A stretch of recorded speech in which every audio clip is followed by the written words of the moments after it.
Okay, so good morning. Today's daf is daf mem bet of Shavuos Hadayanim. Let me share my screen and we'll get started. We are um, in the middle of a list. In fact, we made it halfway through a list of 8 cases relating to loans and determining whether or not we're going to require an oath, whether or not somebody's going to have to pay back. And so now we pick up with the 5th of the 8 cases on the second line from the bottom of Mem Aleph Amud Bet, near the end of the line. Actually, you know what? Let's go back and we'll do the 4th case also because it will be relevant for our discussion. So we'll go up. Let's see. Uh,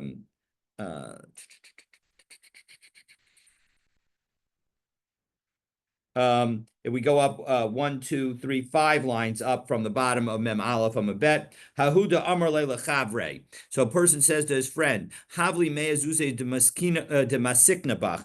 Give me the 100 zuz that I owe you, that you owe me, excuse me.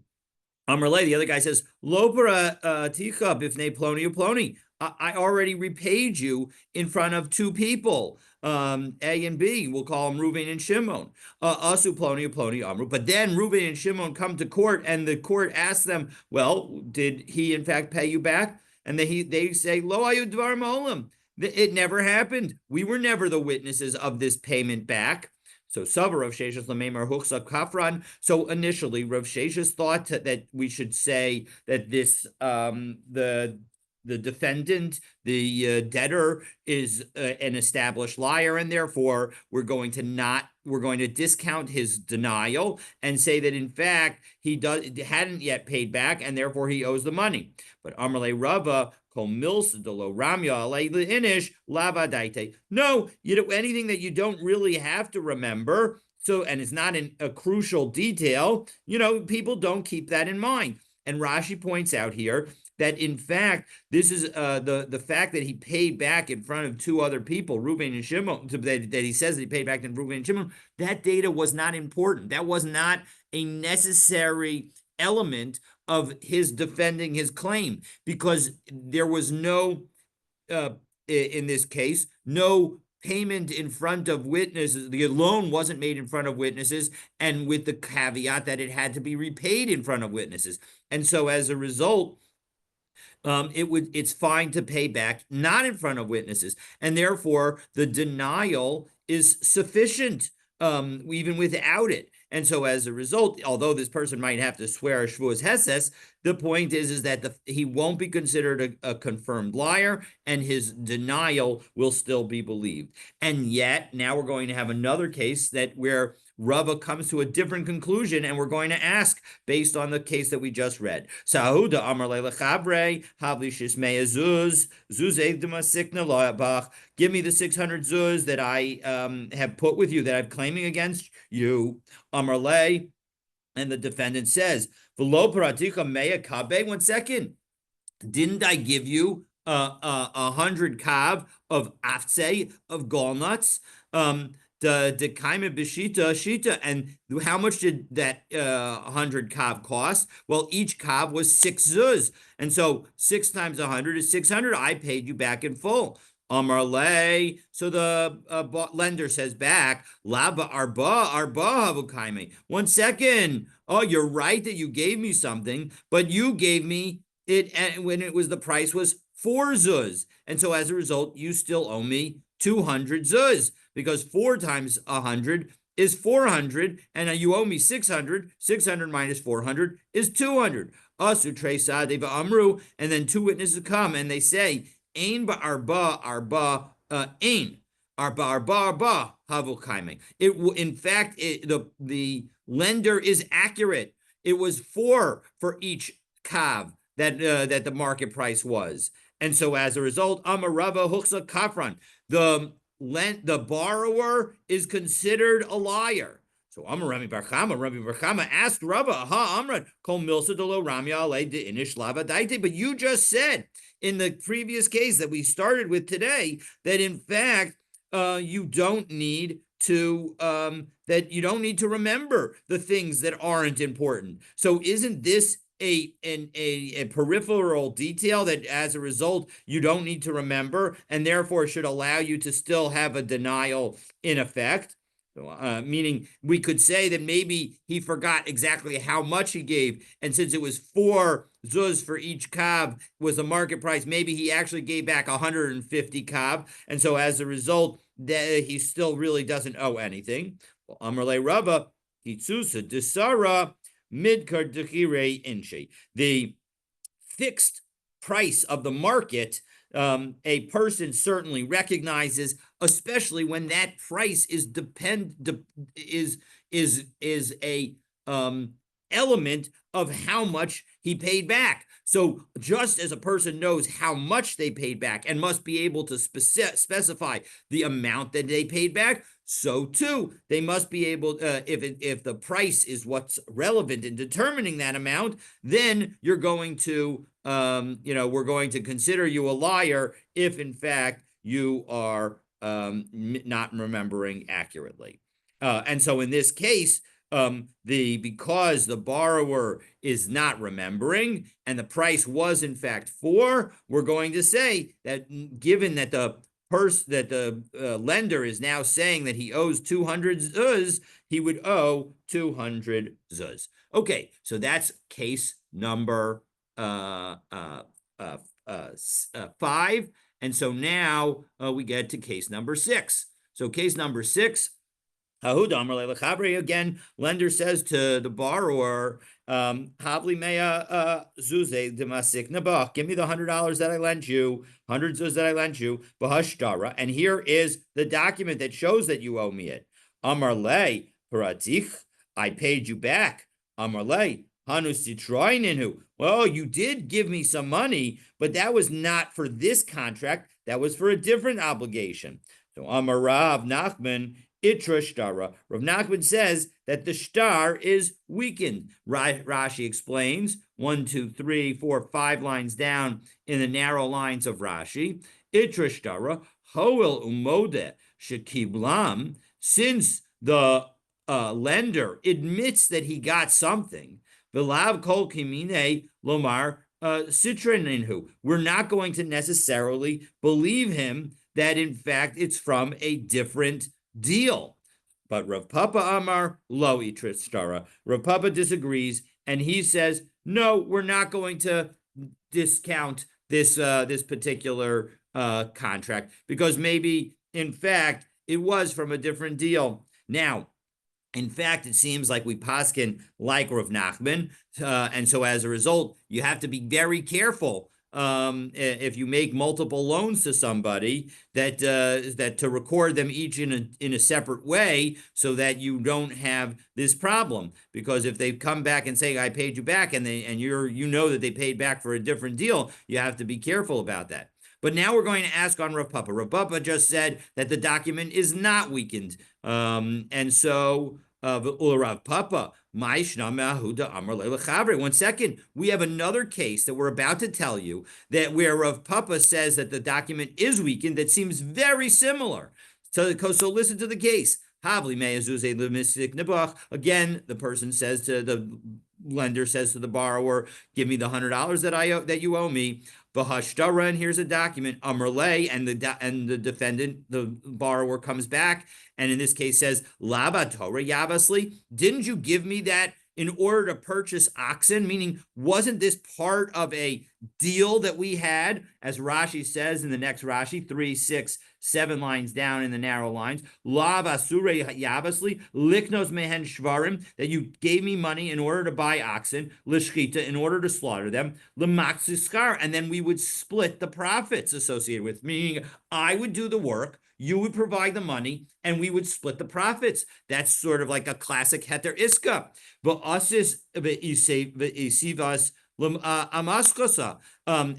And then you came and you sat next to the amaskota, and Rashi tells us it's a next Rashi, makom shemekabtzin habasar umokrin, where people gather to sell meat. And so we went to the meat market, the kabilas zuzak, and you got back your money, meaning you got paid out of our joint venture. Vamerle, and the plaintiff says back, who we thought was a lender, but now may have just been an investor, Hanus Citroininu. And he says that money was for a different deal. So Vama Rav Papa Itra Shtara, and there Rav Papa does say that the star is weakened. So why is it that in that case the star is weakened, and in our case the star is not weakened? When you just say that when there is no story about an investment, but rather I just say that the borrower says that he repaid, and the lender says back, no, that was for a different deal. So Hasam Kaven de Ka'amar Atori Yavasli Umitori Shakalt, because there he notes both the fact that the money was given for oxen and they took the proceeds from oxen. So there's an entire transaction that has been described. So Itrishtara. So there, the defendant has effectively described an entire plausible explanation for the other funds, and so for the funds that we're talking about, and therefore, and the plaintiff admits that everything that the defendant said is true. Therefore, the document is going to be weakened. But Hacham Amor Citroninhu. But here, there's no, there is no discussion of what though that other money could have been for. And there is no discussion of the main deal and saying that this was the whole thing. And so as a result, there's less information that the defendant has provided. And so as a result, we're going to say that the document is not weakened. Again, in the end, it appears that we follow Rav Nachman. And so as a result, even in both cases, we will say that the document is weakened, meaning that the plaintiff, and we saw this over the last couple of days, that when the document is weakened, it means that the plaintiff needs to swear in order to be able to collect. But it doesn't end the document; it just weakens the document. So as a result, the plaintiff needs to swear that in fact this money is still owed, and then he would be able to collect. So my havala, what's the halacha? Rav Papi Amar lo itra shtara. We don't weaken the document. Rav Sheshes prayed to Rav Idi Amar itra shtara, and Rav Sheshes says we do. V'hilchaza itra shtara, and the halacha, as I mentioned, is like Rav Nachman. We do weaken the shtar. So that was case 6. Now, V'hani mili, we now qualify this ruling. V'hani mili de pare ba'apesade. This where we're talking about is where the borrower paid the lender back in front of witnesses. V'lo idker le'shdara, and nobody mentioned the document. So as a result, it's unclear what document, what happened to the document, meaning the document was left in the lender's possession. Aval pare ben didei ludidei. If, in fact, the borrower did not have witnesses to the repayment, and the knowledge that we have of the repayment is only from the mouth of the lender, meaning obviously the borrower says he repaid, but the lender is the only one that is that is the evidence that we have that in fact it was repaid. Well, then that is not going to be sufficient to weaken the document, because migu de yakol lo hayu dvar, because since the repayment happened just between the borrower and the lender, the lender could have said, "Hey, you never paid me back," and he would be believed because the borrower doesn't have any witnesses to it. So Yakol Nami Lamemar Citroninhu. So as a result, we're going to allow that, we're going to use a migo that since he could have said it never happened, we will believe him when he says that the money is from a side deal, and the money that was repaid was from a side deal. Ukida Avimi Braid the Rabbi Abahu. And this is like the ruling of Avimi, the son of Rabbi Abahu, which is a case that we will not discuss right now. Rather, it's a case that's in Ksubos, Daf Pei Hey Amud Aleph, and again, it's a similar case to the one we just mentioned. Okay, so that is ruling number 6. Now we go to 7. We're going to have 8 again. Hahuda amar lechavre mehem nasli kol amos da amrat li lo parana. Listen, I want you to be confident that I am not going to cheat you on this loan. And so as a result, I, the borrower, say to you that no matter what, you are going to be believed when you say that I have not repaid you, meaning that you are going to be believed to me over me in connection with that. Now, azol pare ba'apesade, I now go and I pay back in front of witnesses. One second. The borrower gave credibility to the lender. And so as a result, if the lender now says that those witnesses are lying and that in fact he was never repaid, the borrower is going to have to pay again. Maskelo Rav Papa challenges this and says, yes, you're right that the borrower gave the lender additional believability, but and more than he himself would have.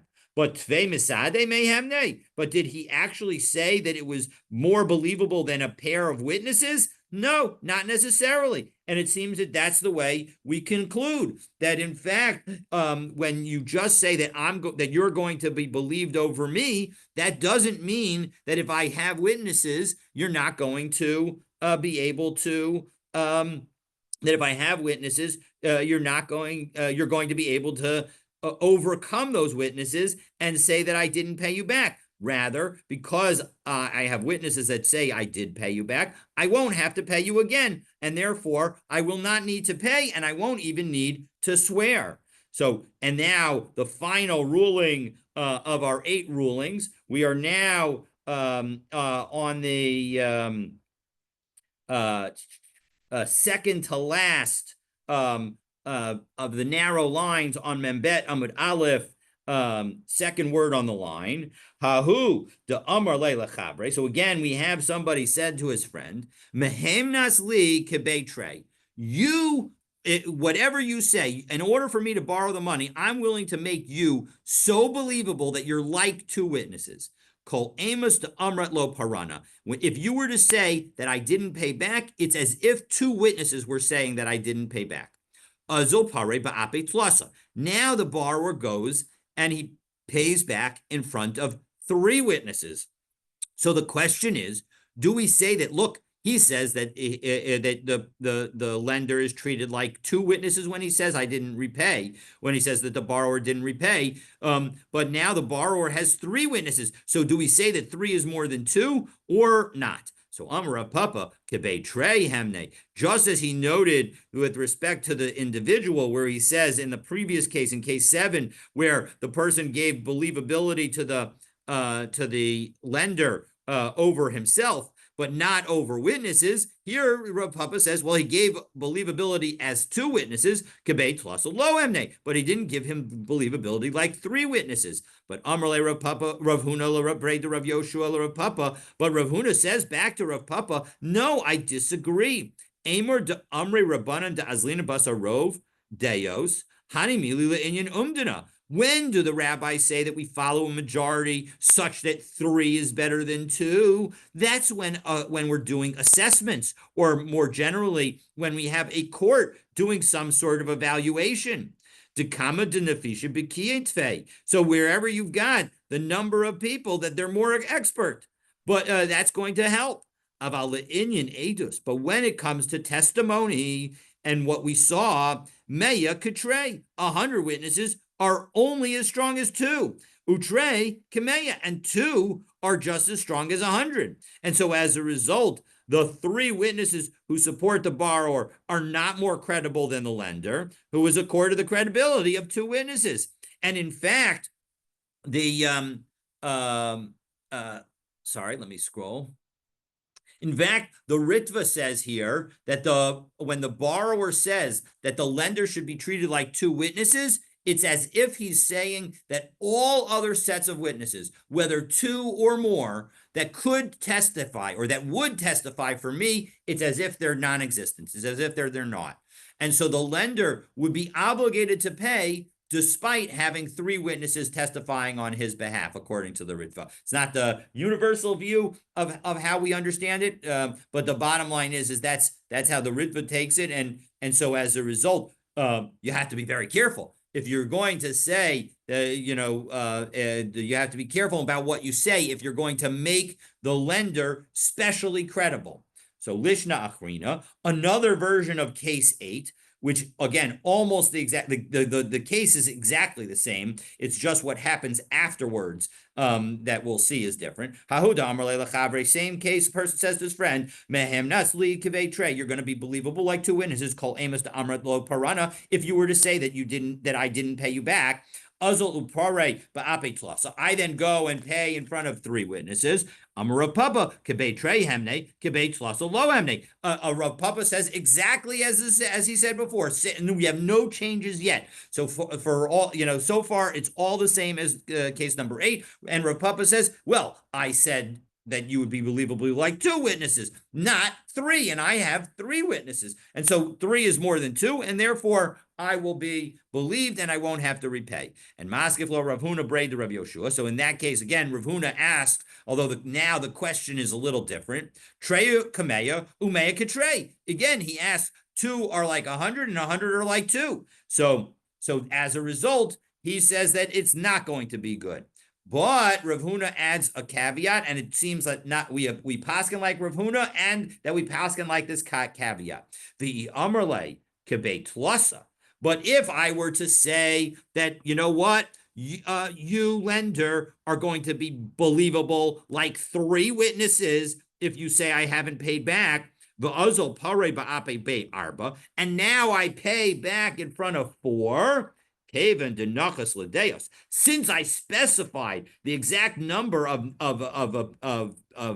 opinions, of different views, nachas l'deos. So I'm being careful about it. I am being, I'm getting into the weeds, as they say. And so as a result, once I get into the weeds about the number, and it's not 2, which we then say is like any amount, we're going to say that I'm being specific, and I'm trying to say that I need to have at least 4 witnesses in order for me to be believed. And that's really what I'm trying to tell you. And so as a result, if I say you're believed that like 2 witnesses, so then basically no matter how many witnesses I bring that I say that I paid you back, if you say I did not pay you back, I owe you the money. And if, on the other hand, I say that you're going to be believed like 3 witnesses or 4 witnesses or whatever number of witnesses other than 2, I guess, other than 2, well, then as long as I have more witnesses than you, than the number that I said, that you'd be equivalent to, as long as I use more than that number of witnesses, I will be believed if I can bring those witnesses to court and have them all say that I paid you back. Okay, so that completes our process of going through the 8 cases. Really a neat opportunity to sort of get practical details from a Gemara's perspective. Okay, so we said our Mishnah noted that we do not cause someone to swear if the claim is made by a deaf, mute, insane person, or minor, and a minor cannot be made to swear. So the Gemara provides the source. So my time. So ein nishban al tainus cheres shota b'katan ve'ein mashpin. That's a katan. Again, we won't swear based on these claims, and we won't cause a katan to swear. My time. What's the reason? Amar kra ki yitain ish el reheu kesef okelim lishmor. That when it comes to the oath, and it's talking in the context of giving somebody something to watch, so it's talking about a man giving somebody something to watch. The ain is seen as katan klum, and the giving of a minor is not considered a material thing. As Rashi says, it's almost smack in the middle of the narrow lines within Rashi, just opposite the bottom of the Torah Ora Sholem. So, Kevin denachas haladeos. Mitchila yarad lemin. 1 second. Nope, that's not the one I want. Excuse me. Sorry. Back down.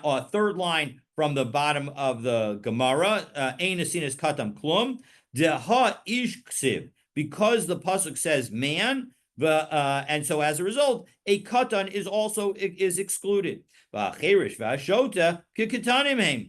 a deaf mute and a person who's insane are considered like minors below das because they don't have the capacity, the necessary competence. And so as a result, that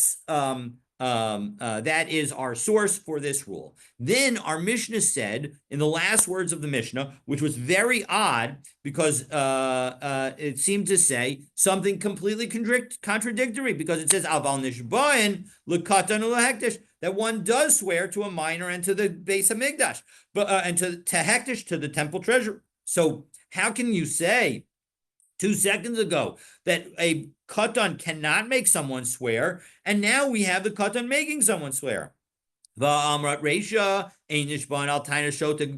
You just said, as the Gemara picks up, that you can't have a katan make somebody swear. So how do we understand this? So we're going to have 2 answers. Rav is going to give the first answer. We're going to work through that answer and figure out that it does work. But and then we're going to give the answer of Shmuel, which is, I believe, the way we paskin. But let's take a look and we'll see how Rav answers this question. So Amar Rav biva b'tanas aviv. We're dealing with a minor child who comes with the claim of his father. His father has passed away, and so now he claims that his father was owed money by the third party, and so as a result, we're saying that that in that situation, the defendant will need to swear if he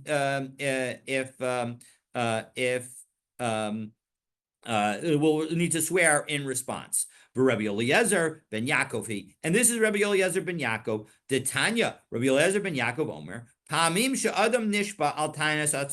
There are some times where a person will need to swear based only on what they are themselves are saying. Ketzad, what's an example? Amar lo, a defendant, a borrower says to somebody, Mana la'avicha biyadi, your dad gave me $100. V'halchaltiv pras, and I've eaten half of it, meaning that I repaid him half of it. Harei zen nishba. According to Rabbi Eliezer ben Yaakov, he needs to swear, even though the claim against him was never made. Effectively, he's a moda b'miktzas. And that's what it means to swear based on his own claim. The Chachamim omrim eino ela kameshav aveda upater, and the Chachamim say no. This person, it's as if he returned a lost item. The son never knew about this loan. The only way he learned about the loan was because of what the defendant said, of what the borrower said. And so as a result, he's returning a lost item. We're not going to make him swear in that situation. We don't want to discourage that kind of behavior. Rabbi Eliezer ben Yaakov, 1 second though, Rabbi Eliezer ben Yaakov Leisley Meshav Aveda Pater. Doesn't Rabbi Eliezer ben Yaakov agree with the concept that if you return a lost article, we're not going to make a person swear? Namely, we have the rule that if you return a lost article and the person to whom you return it says, I don't understand, I didn't just lose this item, I lost another item with it. And so as a result, you need to swear to me that you are giving me back the whole thing. We do not make the person who's returning the item swear, because that would defeat and make it much less likely that people would return lost items. And so and Rabbi Eliezer clearly agrees with that concept. So what's the story? So how do we understand this case? So Amarav b'shetayno katan. Now the idea is that the child is initially making a claim against the defendant. And so because he's a minor, he's making a claim against the defendant. And now the defendant is saying, yes, I did owe your dad 100, but I paid back 50. And so as a result, he's going to swear, even though it's a minor. But katan v'ha'amrat ein nishban al tainas cheresh shota v'katan. But I don't understand. We've already said that in a moda b'miktzah's case, we don't make somebody swear if the katan is the claimant. So why would we make the person swear if the katan is the claimant when it's an inheritance and not and not generally? So la'olam gadol. So as a result, really the case that Rabbi Eliezer ben Yaakov is talking about an adult. V'mai karule katan. Why is he called a minor? Delagabi mili de'avu katan who? Because when it comes to his father's activities, when his father's business is, well, he's like a minor because he doesn't necessarily know the details. Well, ihachi tainus atzmo tainus acherim he. But 1 second, the whole point of Rabbi Eliezer ben Yaakov's statement was in order to say that it was a tainus atzmo that is going to result in him having to swear. But now this is not a tainus atzmo. This is a tainus acherim, somebody else making the claim, and then he's admitting it. So as a result, so tainus acherim v'hodas atzmo. All right, yeah. So let's change the wording, and we'll say that we're talking about the claim by somebody else and the admission of the person. But now, as we turn to Mem Gimel, Mem Bet Amud Bet, when the Gemara asks, "Well, kulu nami tainus acherim v'hodas atzmo ninhu." Every case of moda b'miktzas is that. So you can't distinguish the case of Rabbi Eliezer ben Yaakov based on the fact that it's a claim and an admission. That's what a moda b'miktzas is a claim and an admission of part of the debt. And so we need to adjust what's going on, because otherwise, of course, even the rabbis should say that you'd have to swear. So Ella b'derabba kamifliki. Rather, this argument that between Rebbe Eliezer and the Chachamim is about how we apply Rabbah. The Amar Rabbah, because Rabbah says, Bimnei ma amra Torah. Why did the Torah say, Moda b'miktzas tana yishava, that if you admit part of the claim, you need to swear? Chazaka, because we have a chazaka, a presumption. Ein adam meiz panav bifnei ba'al chovo. A person is not going to be so obnoxious to the person who lent him money, v'ha b'chulei, by delich parei. And this is meaning that really the defendant wants to deny the entire claim. V'hai delo kafrei, and the reason that he didn't deny the entire claim, mishum de'eno meis panav b'fnei ba'al chovo, because he's not so obnoxious. Ubekulei by lodele, and really he wants to admit the whole amount because he owes the whole amount. V'hai delo odile, and that which he didn't, he's just trying to push him off. That I'm just going to try and push him off until I have the money. So I'll say I owe what I can pay back now, and then I'll give him back the rest later. The Rachmana Amar, and the Torah says, listen, you might have good ends. You might be trying to do the something that's good, but the bottom line is you can't lie. Rami Shevuot, put an oath on this guy, because you need to admit the entire amount. You need to say what's true. So and now how does that apply to the discussion between Rabbi Eliezer ben Yaakov and the Chachamim? Rabbi Eliezer ben Yaakov savar lo shnabo lo shabno, meaning that even when we're dealing with an inherited claim, we're also going to say that inherited the recipient of the funds, the borrower, isn't going to be obnoxious to the son of the lender, because after all, his father was so generous with him. So Eino Meyes, and so as a result, he's not going to be obnoxious. V'hilkach lav meishiv avedahu, and therefore it's not the returning of lost property, and therefore that's why he's going to need to swear. V'rabbanan sabre b'fanav de Eino Meyes. Aval b'fnei b'no meyes. No, only when the person is the lender himself is making the claim. That's where a person's not going to be obnoxious. But before a minor, he will be obnoxious. And so as a result, umidalo meyes, and since he admits part of a loan and is not clearly being as obnoxious as denying the entire loan, which he could have done, Meishiv Avedahu. he is going to be treated like one who's returning the lost item. So mimatz is mukmas la Rabbi Eliezer ben Yaakov. But one second, we just said, meaning, how did we get into all of this? The end of our Mishnah said that we're going to swear in response to a minor.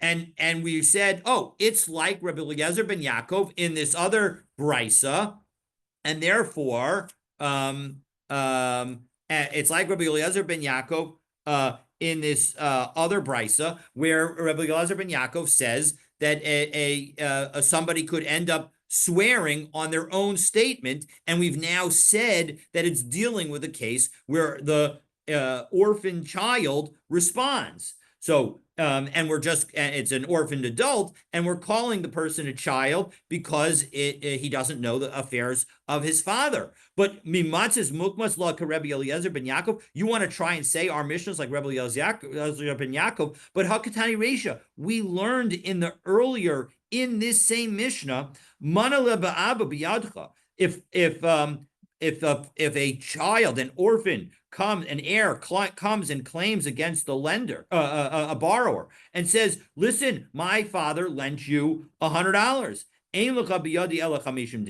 And the borrower says back, no, he only lent me $50, or there are only $50 left that I owe him. Patur, he is exempt. So that was in our Mishnah, and yet that seems to contradict what Rabbi Eliezer ben Yaakov said in the brisa. So how can you try to put Rabbi Eliezer ben Yaakov in our Mishnah when earlier in our Mishnah it disagrees with it? Patur, he's exempt. He doesn't have to swear. Our Mishnah even used the language of the Chachamim in that brisa. So how can you possibly say that our Mishnah is Rabbi Eliezer ben Yaakov? Well, we can still say it, and this is how we're going to conclude Rav's explanation of our Mishnah. Hasam delo amar barili.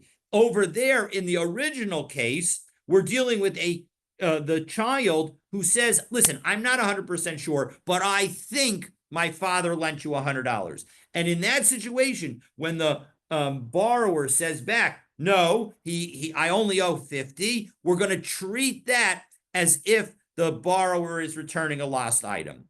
But haka in the brisa, the amar barili, it's where the child says, I know my father's business. I know that he lent you $100. And in that situation, when the person says back, no, he only lent me 50, well, that's the debate. And according to Rabbi Eliezer ben Yaakov, we're going to say that even in that situation, we're going to call it a moda b'miksos, and the person needs to swear. And so when our Mishnah says that you have to swear in response to the claim of a minor, what it's saying is that when you have a definitive claim of an adult child, of an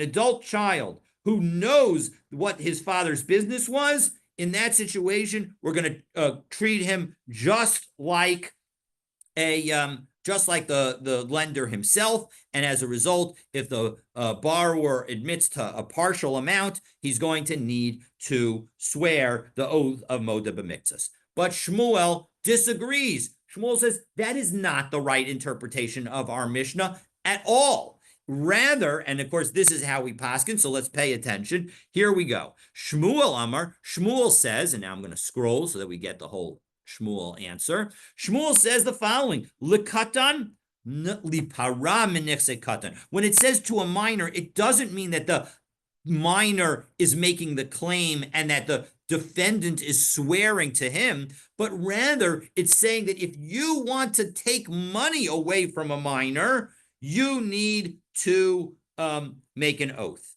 As Rashi says, lipara mi nichse katan, 1, 2, 3, 5, 6 lines down in the narrow lines of Rashi on Membed Amabed. Minichse yatom, when the minor is an orphan, va'afilu hotzi shtar alav, and even if you have a contract that says that his father owed you money, tzarech shvuah, you're going to need to swear shelo niskabel chov zem aviv, that you did not get paid back from his father. And so as a result, that's what we're talking about. And lehektish, liparam nechse hektish. And when we say that you're going to swear to hektish, What it means is if you try to go to Hektish and say, listen, this person owed me money and I had a document against him. And after the document was signed, he now gave this property to Hektish. And so as a result, there was a lien on that property, and I now want to collect that property. As Rashi says, next Rashi, liparam minichse hektish hamaktish nechasav. Somebody they gave their possessions to Hektish, v'yatza lav shtarchov, and a contract, an obligation came out, ubali param minanachasim, and now they're coming to try and collect from that property because the date of the debt is before the donation to Hektish. Sarich Shevuot. So in that situation, if you want to collect from Hektish, you're going to need to make an oath that in fact this was a real debt and that it wasn't repaid. So likatan liparaminix say katan. Tanina, 1 second. You want Shmuel to tell me this information about if you have to swear to collect from a minor. But Tanina, we learned that. We're going to learn that in the Mishnah in a couple of days on Mem Hey Amid Aleph. Minichse Yisomim Lo Yipara Ela B'Shvuah. If you want to collect from an orphan's property, you need to swear. So Tarti Lamali. So why do I need to say it twice? So Hakamashmalin, this is what it's teaching us. To Kida Abaye Kashisha, like Abaye the elder. To Tanya Abaye Kashisha, because Abaye the elder taught the following brisa. Yisomim She'amru. If you have orphans that say Gedolim, I'm sorry, Yisomim She'amru. When we referred to orphans in that Mishnah, Gedolim, we're talking about adults. Ve'ein tzarach lomar katanim, and certainly if they're minor. Bein l'shvua, ben l'ziburis. That two aspects are true. If you try to collect from an orphan, meaning it doesn't make a difference whether that person inherited and is now an adult or inherited and was a child, they have certain protections. And the two protections that we're going to give them are one, that when you collect, you need to swear that in fact you have not collected the property previously. And Liziburis, you are only going to be able to collect from the inferior grade property, not from the superior grade property. You still get the same value, but it can't be the best property that you take. So as a result, as Rashi explains, that in fact we teach these two Mishnayos, our Mishnah and the Mishnah on Memhei on Amud Aleph, and those two Mishnayos come together to tell us both when it's whether the orphan is a katan or a gadol, we're going to give them these two protections. Okay, so now we're talking about lahektish. We have the same problem. Lahektish also, lipara minix a hektish. You're going to tell me that it means that we have to take from the property, that we're dealing with somebody who's trying to collect from the hektish property, and they need to swear. But Tanina, we learned that from the following: if you ever tried to collect from encumbered properties, meaning that property that I sell after I borrow money from you on with a document, with a note, lo yipara paru ela b'shvua. The only way that you can collect from that document that I now sold to somebody else or donated to Hektish is with an oath. Umali mishubadim lahadios, umali mishubadim lagavo. It doesn't make a difference whether the property that's encumbered went to was sold to a regular person or was dedicated to the Beis Hamikdash. Doesn't make a difference. No, it's strict. It does make a difference. I might have thought Hedyorhu, that the only situation where you have to swear in order to collect is when you try to take encumbered property away from a regular person who bought it from the seller, the Adam seller slash debtor, the Adam osa kanunya al hedyot, because we're worried about the following effort to deceive. That we can do the following conspiracy. What I can do is I can borrow money from you and then write you the document, pay you back the money, so you are now whole, but I let you keep the document. Now I sell a piece of property to Shmuel, and and now you go to Shmuel and you get back that piece of property. Now, Shmuel may come back to me and ask me for money, but I don't have any money. I don't have any property, because that's, after all, why you are able to go to Shmuel in the first place. And so as a result, and then you give me a little bit of cash under the table, because now you've gotten both your money back and the property, and I got a little something on the side. So everybody wins except for Shmuel. Shmuel loses out. And so as a result, we are worried about that. And so as a result, whenever a creditor comes to collect from encumbered property that has been sold to a third party, they need to make an oath that in fact it hasn't been paid back. Aval hektish, but when it comes to hektish, de'ena the most kadunya al hektish. I might have thought people would never kind of do that kind of conspiracy with hektish. So Kamash Milan, not so. No, people might still do that kind of conspiracy from hektish. Meaning the point is with hektish, when I now donate something to hektish, I don't get paid for it. Maybe I get a good name, and that's what we're going to end up saying, is that, yes, it looks like I'm a great person because I gave it to Hektish, but then you came and collected. So as a result, I mistake, I've been cheating the world out of that as if I got a good name. So the bottom line is that we end up saying we are worried about conspiracy, even in connection with the Beis Hamikdash. 1 second, though, you're now saying that we're worried about conspiracy with respect to the Beis Hamikdash. I can tell you a story that I'm going to tell you right now, that where we weren't worried about that. If you have somebody who's ill, who's on their deathbed, and he gave all of his property to Hektish, and then after he gave his property to Hektish, mana leploni biyadi. Actually, you know what? I owed $100 to this guy. Neman, he is believed. And Rashi says, "Mana leploni biyadi higbiu tchila min hanechasim shehikdashti." He needs to take from the property that I have sanctified. And we say that we allow him to do it. Chazaka ein adam osa kanunya al hektish. Because we say that a person's not going to do a conspiracy against the Beis Hamikdash. So I don't understand. You just said that we are worried about a conspiracy against the Beis Hamikdash, against taking property out of Hektish, but we have a statement of Rav Huna that says specifically that we're not worried about it. So Amri, Hani Mili Shchivmera, De'ein Adam Chotel Velolo. No, that's because in the case of Rav Huna, we're dealing with somebody who's on their deathbed. And people aren't going to sin unless they themselves get a chance to benefit. And here, there's no benefit to him. He's not getting anything out of it, meaning he's not getting the good name. It's not like his good name is going, his children are not getting anything. He's not getting anything out of it. And so as a result, that's why we're not going to be concerned about conspiracy there. Aval Gabi Bari, Vadai Chashina. But when it comes to a healthy person, there we will be worried about it. So let's finish the Mishnah, and then we'll be done for today. Here are the things for which we do not swear.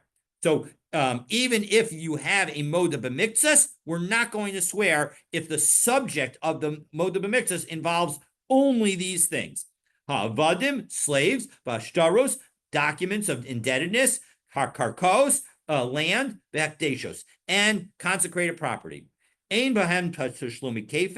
we're not going to have, there's also no double penalty for stealing these items below tashlumi arba v'chamisha, and no 4 times or 5 times. Obviously, 4 times and 5 times is when you steal livestock, and so obviously that's mostly relevant in connection with the consecrated property. And shomer chinam eno nishpa. If an unpaid watcher will not have to swear if these items are lost or stolen, and nosei sachar, and a paid watcher, eino mishalim, is not going to pay if these items are lost or stolen. And we're going to deal in the Gemara with how we know all of that. Rabbi Shimon Omer, Kadshim Shechaya B'Achriusan Nishban Aleihim. Rabbi Shimon says, in a position that he is taken elsewhere, that if in fact the person who made the item hektish is going to be responsible for its replacement,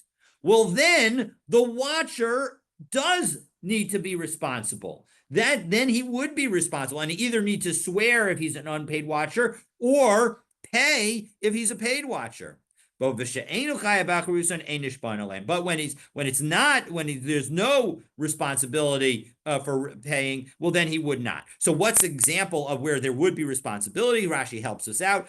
First Rashi on the Mishnah, Kigon Amar Hare Alai Ola. If a person says that they are going to give an Ola sacrifice, the Hifrish Behema, and they separate the animal. Now, they said that they were going to give it, meaning that if something happens to the animal, it's tough luck on them. They still need to do the bringing of an Ola.